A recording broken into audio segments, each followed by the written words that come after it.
Okay, here we go with another example in perfect competition. Step 1, find Q star, intersection of marginal revenue and marginal cost. It's going to be right here.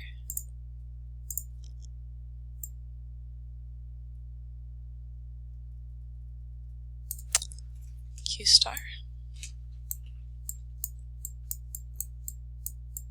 Step 2, find price. Where does quantity hit my demand curve? This is the price that I sell each unit for.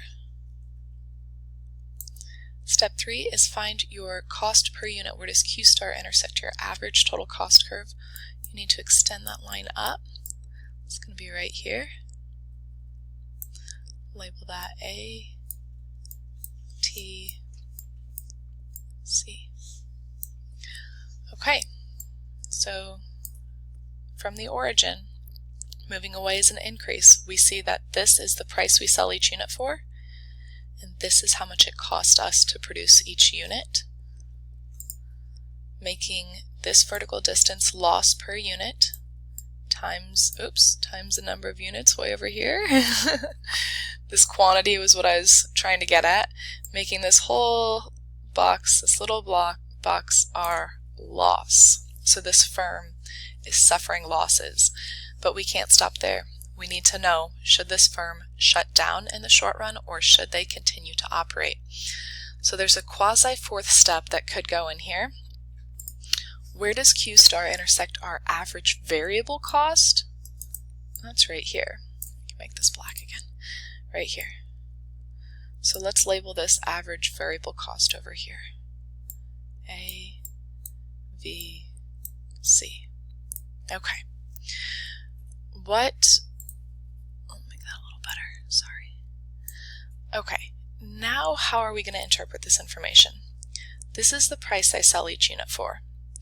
I have enough money coming in per unit to cover my variable cost. I can cover all of my average variable cost, and I can cover this much of my fixed cost, okay?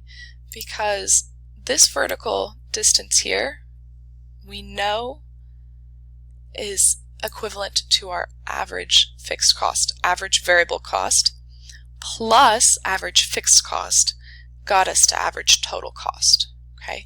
So if this represents essentially my fixed cost, and this is the amount of money I have coming in because that's the price I sell each unit for, I can cover all of my average variable costs. Think of what a variable cost is, a cost that increases when we produce more. So if this is a coffee operation, a little coffee stand that we have going here,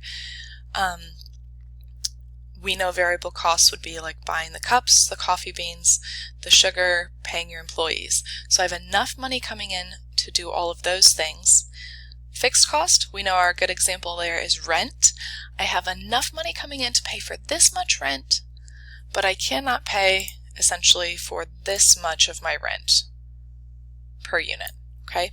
So we know if we're in the short run, we at least have to pay rent until our contract is over. So if we produce 0, we lose all of our rent, which would be equivalent to this area here times quantity. We would lose this much money. If we produce at Q star, we only lose this blue area worth of money. We lose less money. So yes, we are suffering losses, but we continue to operate.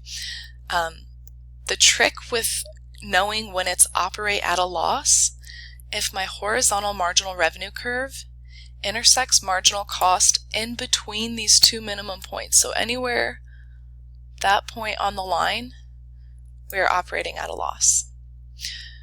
Okay, I hope this video helped.